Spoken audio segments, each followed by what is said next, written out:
Alright, so here is my method for cleaning knives and forks and spoons. Basically, you put all of the cutlery into the bowl, and you put water. You put the soap on it like that, on all the cutlery, and then you basically fill it with water, and then you just shake it about a bit, really,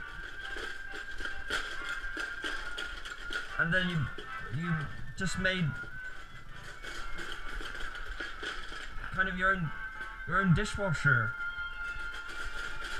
It's a homemade dishwasher for just your cutlery. Again, just don't be so, because the water can get, if you're too violent with it, the water can get everywhere. You want to shake it about a bit so it gets a bit of, so they get properly clean. You don't want them to come out and they're still dirty.